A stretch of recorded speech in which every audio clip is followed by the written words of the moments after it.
The date is April 15th, 2026. Right now, across the vast, rugged expanse of British Columbia, a geophysical catastrophe of unprecedented proportions is unfolding in real time. And the data coming off the sensors at Natural Resources Canada changes everything we thought we knew about seasonal risk. This is not a slow onset disaster. It is a rapid-fire sequence of coupled systems, tectonic, atmospheric, and hydrological, that has paralyzed the Pacific Northwest. For 18 straight days, the death toll has not stopped climbing. Since the first atmospheric river slammed into the coast on March 26, 2026, a relentless barrage of moisture has turned the province into a landscape of liquefaction and ruin. As of this morning, flash floods and massive debris flows have claimed at least 179 lives. The scale of the destruction is staggering. More than 9,000 homes have been either completely leveled or critically damaged. 370 kilometers of provincial highway have been ripped from the mountain faces. 6 major transportation arteries, including the vital Trans-Canada Highway through the Fraser Canyon, the primary umbilical cord connecting the Port of Vancouver to the rest of the nation, are completely shut down. 18,000 acres of prime agricultural land in the Fraser Valley and the Okanagan, ready for the spring planting season, have been swallowed by thick, toxic mud. Downstream, the Fraser River is pushing toward a historic flood stage, putting Hope, Abbotsford, and Richmond on a high-velocity alert as the surge moves toward the Salish Sea. But the horror deepened on April 5th. While the entire province was already saturated to the point of structural failure, a 5.8 magnitude earthquake, triggered by deep-seated crustal adjustments in the northern Cascadia margin, struck the outskirts of the Interior Plateau.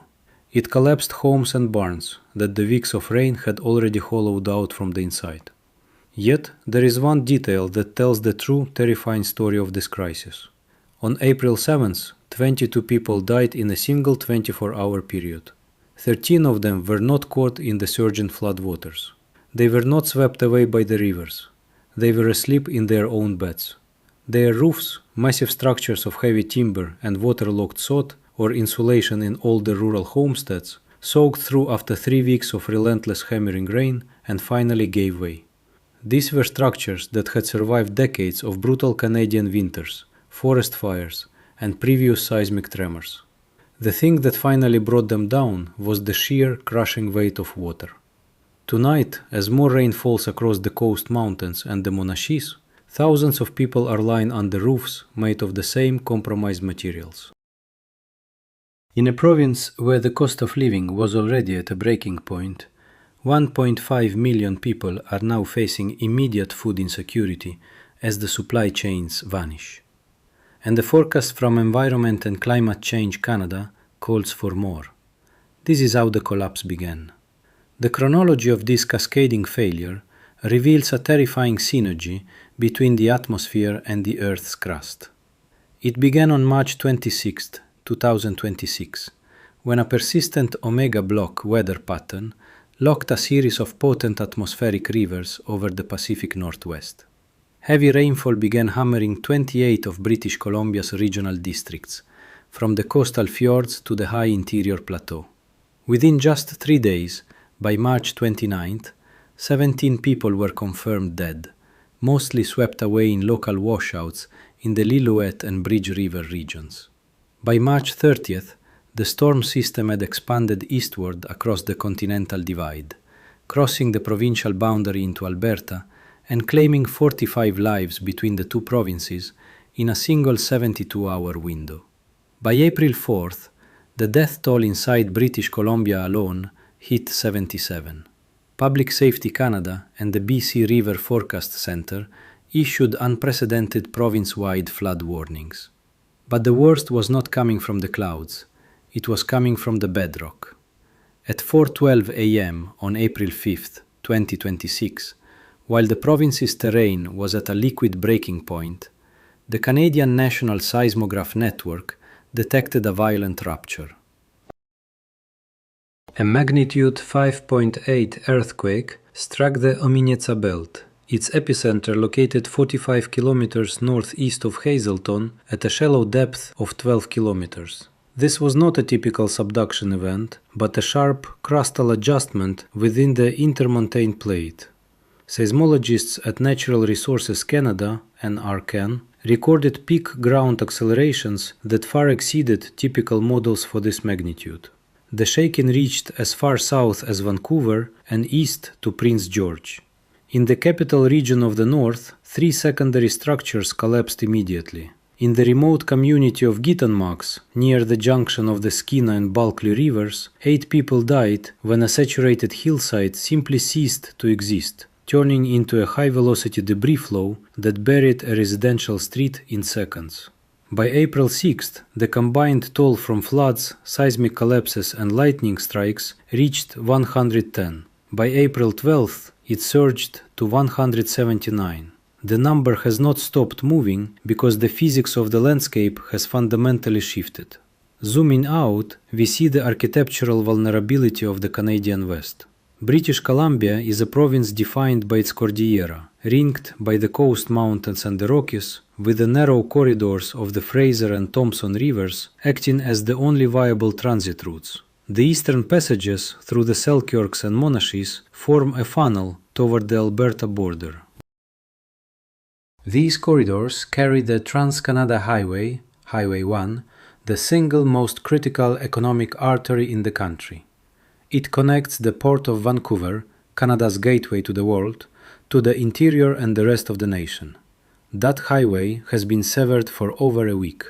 The detour through the Coquihalla, Highway 5, is equally impassable. A reinforced bridge at the Great Bear Snowshed is currently under inspection for severe scour damage as the Coquihalla River has undercut its central pylons. Interior British Columbia is effectively cut off. The water destroying these roads is part of a massive hydrological surge.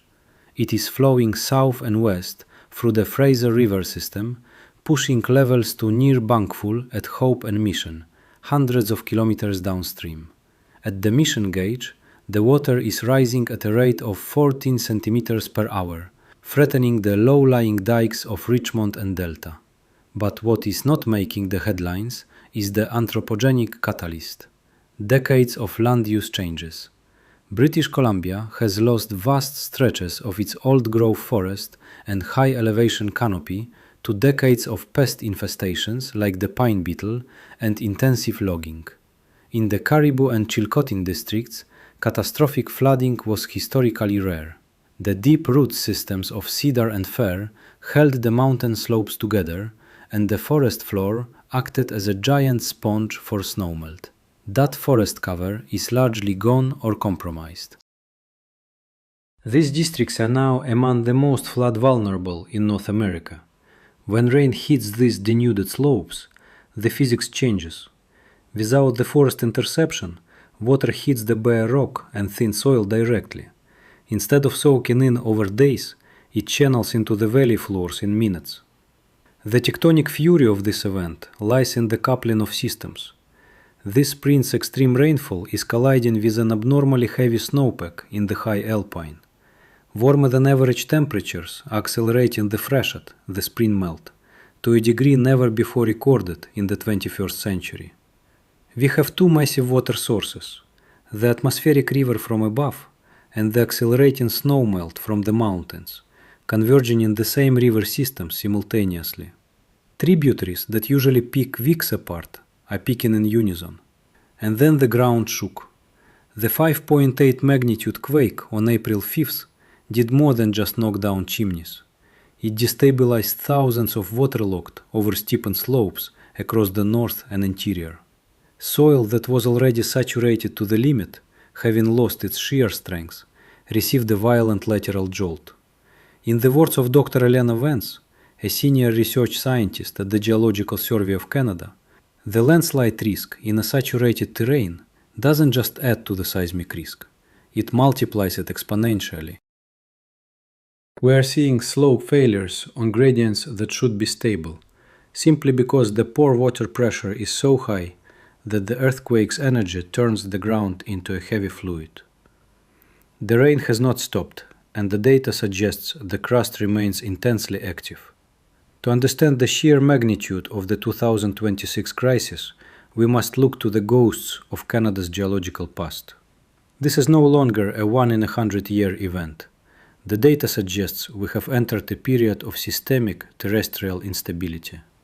For decades, the 1948 Fraser River flood stood as the benchmark of Canadian hydrological disaster. That year, the river reached 7.5 meters at Mission, displacing 16,000 people and causing what would be $210 million in today's currency. But the 2026 surge has already shattered those records. As of April 14th, the Mission gauge has touched 8.9 meters, and the economic toll is currently estimated by the Insurance Bureau of Canada and Public Safety Canada at a staggering 14.2 billion Canadian dollars. This isn't just a flood, it is the physical reconfiguration of the Pacific Northwest. The historical parallels are chilling, but incomplete. In November 2021, British Columbia was hit by a series of atmospheric rivers that severed all highway links to Vancouver. That was a warning shot, a 48-hour event. The 2026 sequence has lasted 18 days and counting. We are seeing a 45% increase in total precipitable water compared to 2021, fueled by an abnormally warm North Pacific blob that acted as a super evaporator, feeding a continuous conveyor belt of moisture directly into the high relief terrain of the coast mountains. This is what Environment and Climate Change Canada, ECCC climatologists, are calling a perpetual state storm. But the tectonic fury formula requires us to look beneath the mud. The April 5th Hazelton earthquake was not a fluke. Data from the Geological Survey of Canada, GSC, indicates that the Omineka Belt, a complex zone of metamorphic rock that forms the backbone of the north-central interior, is responding to the immense weight of the saturated crust. Scientists at the University of Victoria's Ocean Networks Canada have noted that the sheer mass of the water currently sitting on the surface of the province is exerting measurable lithospheric pressure. This hydroseismic coupling suggests that the weight of the floodwaters may actually be triggering microadjustments in existing fault lines. The physics of the disaster are compounding. In the Fraser Delta, the risk of liquefaction, where solid ground behaves like a liquid during seismic shaking, has reached a critical threshold. The GSC had previously mapped these weak layers of silt and sand, but those models assumed a standard water table. With the water table now sitting at the surface, the April 5th quake caused spontaneous silt venting in Delta and Richmond. We are seeing lateral spreading in neighborhoods that were built on what was once thought to be stable ground. It is a feedback loop. The rain weakens the soil, the earthquake provides the kinetic energy to liquefy it, and the resulting landslides block the rivers, creating natural dams that inevitably fail, sending secondary tsunamis of debris downstream. Consider the statistical improbability of this synchronization. The return period for a 5.8 magnitude crustal earthquake occurring simultaneously with a 1-in-500-year flood event and a rapid melt freshet is estimated at roughly 1,200 years. We are living through a statistical outlier that has become a physical reality. Monitoring stations managed by NRCan's Canadian Geodetic Survey have recorded a vertical sag in the crust near Prince George of nearly 3 centimeters due to the weight of the water. As that water eventually drains, the crust will rebound, potentially triggering further crustal seismicity. The twist in the science is the role of the Lytton effect. Following the devastating wildfires of previous years, the soil chemistry in the interior has changed. A phenomenon known as hydrophobicity has turned the scorched earth into a water-repellent surface. Instead of the 2026 rains soaking into the ground, they are sliding off the charred hillsides like water off glass. This has accelerated the velocity of the runoff by an estimated 300%. The time of concentration, the time it takes for a raindrop at the peak of a mountain to reach the valley floor, has been cut in half. The drainage systems of the 20th century were never designed for the 21st century physics of a burnt and broken landscape. We are watching the geography of Canada reset itself, and the clock is ticking for the millions living in the path of the next surge. The human cost of this geophysical convergence is being recorded in frantic radio transmissions and the silence of buried townships. In the rural outskirts of Merritt and through the Nicola Valley, the roof collapse of April 7th has become the grim symbol of this disaster. Sarah Okonjo, a structural forensic engineer with Public Safety Canada, stood before the ruins of a century-old homestead that had survived the Great Depression and the record freezes of the 1950s. It wasn't the wind or a sudden impact, she noted in her field report. It was the relentless, silent accumulation of mass. A standard residential roof in this corridor is built to shed snow, but it isn't built to hold 600 millimeters of water trapped in saturated insulation and sod-weighted timber. The wood fibers reached their fiber saturation point, lost their structural integrity, and simply pancaked. In that single house, a family of 4, the Nielsens, were crushed in their sleep. They are among the 13 rural British Columbians who died that night, victims of their own shelters. The logistical strangulation of the province is total. Leo St. Pierre, a veteran search and rescue coordinator based in Hope, described the scene as a geological war zone. The Trans-Canada Highway, Highway 1, hasn't just been blocked. In the Fraser Canyon, entire sections of the Bench Cut Road have slid 200 meters down into the surging river. We have communities like Boston Bar and Spuzum that are effectively islands, St. Pierre says. The cell towers on the ridgelines are sliding. The fiber optic cables that run along the rail beds have been severed in 14 locations. We are back to satellite phones and shortwave radio, but even the satellites are struggling with the atmospheric density of this storm. The economic heart of the West is flatlining. The Port of Vancouver, which handles over 200 billion Canadian dollars in trade annually, is a bottleneck with no exit. Both CPKC and CN rail lines through the mountains are out of commission. A massive debris flow near Jackass Mountain has buried the tracks under 4 meters of jagged schist and mud.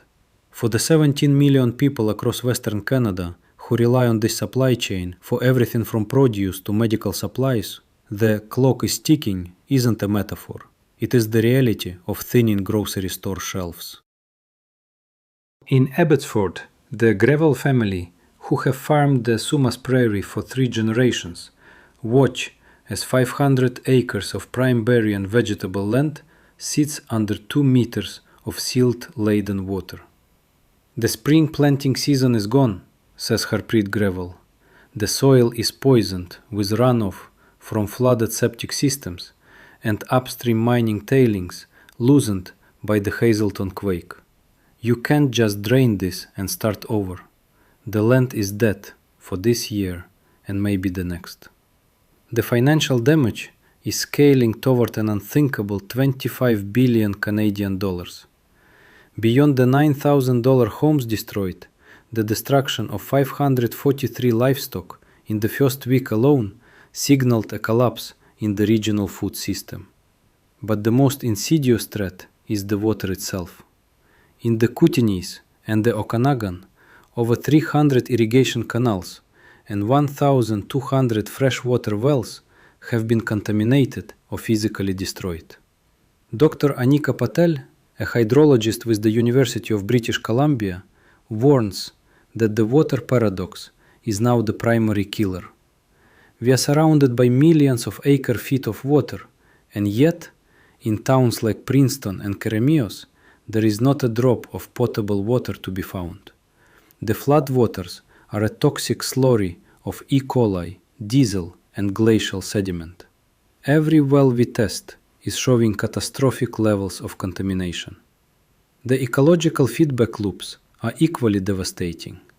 The mass wasting of hillsides has choked the salmon spawning grounds of the Thompson River with fine sediment that will suffocate the eggs of future runs. In the high alpine, the earthquake-triggered landslides have stripped the A horizon of the soil. the nutrient-rich layer that takes centuries to form. This isn't just a temporary flood, it is an ecological reset to zero. As the sun sets on day 18, the power grid in the interior remains a patchwork of failures. BC Hydro reports that 45 high-voltage transmission towers have been compromised by shifting ground. In the dark, under the constant drum of rain, the people of the interior listen to the mountains. They are listening for the sound of the next slope failing, the next roof groaning, and the next surge of the Fraser that shows no sign of receding. As the third week of the April 2026 crisis begins, the focus of the Geological Survey of Canada has shifted from immediate rescue to a terrifying long-term prognosis. The question that remains unanswered is no longer if the landscape will change, but how much of the Canadian West will remain habitable. The Fraser River, now a churning mass of pulverized rock and timber, is pushing toward its absolute limit at the Port Mann Bridge. If the dikes in Richmond and Delta, the most densely populated floodplains in Canada, suffer a catastrophic breach, the economic and social fabric of the country will be torn beyond recognition. We are looking at the potential displacement of over 300,000 people in the Lower Mainland alone. But the physics of this disaster is not confined to the riverbanks. Natural Resources Canada is now monitoring what they call lithospheric rebound stress. As the billions of tons of floodwater eventually move toward the Salish Sea, the crust beneath the Interior Plateau, which has been physically depressed by the weight, will begin to flex back. This is not a gentle process. Seismologists warn that this rapid unloading can trigger secondary adjustment quakes along the Rocky Mountain Trench. The 5.8 magnitude event in Hazelton may have been merely a foreshock to a much larger crustal realignment. In the Stikine volcanic belt to the north, sensors have detected a 15% increase in harmonic tremors, low-frequency vibrations that suggest deep-seated magma reservoirs are responding to the shifting pressures above. While an eruption is not imminent, the coupling of hydrological weight and tectonic sensitivity has turned British Columbia into a geophysical powder keg. The vulnerability of Canada's just-in-time infrastructure has been exposed.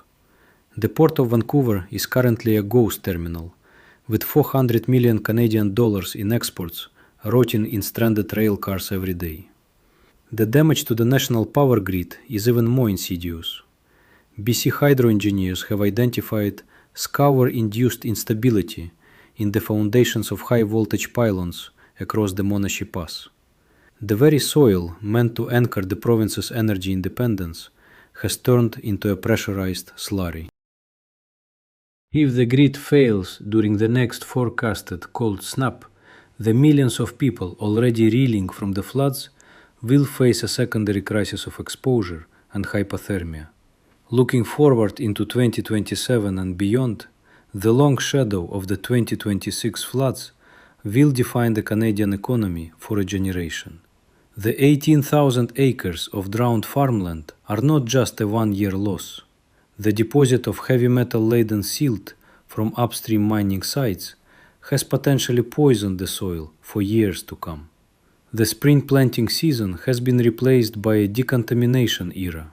We must face the data. The climate-tectonic coupling we are witnessing is the new baseline. The tectonic fury of the Earth does not operate on a human timetable. It follows the cold, hard logic of pore water pressure, shear strength, and lithospheric stress. The most alarming data point comes from the high-altitude GNSS stations in the coast mountains. They are recording a lateral creep of 12 mm per week, a rate of movement that suggests the entire mountain range is physically sliding toward the Pacific, lubricated by the unprecedented saturation of the deep bedrock layers. This is no longer a seasonal weather event. It is a structural failure of the province. Somewhere in the dark reaches of the Fraser Canyon tonight, another slope is reaching its liquid limit.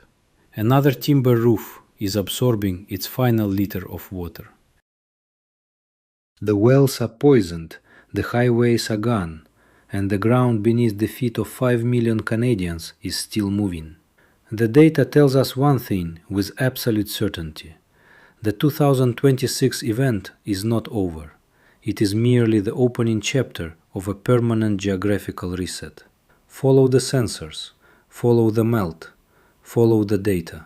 The clock has already run out.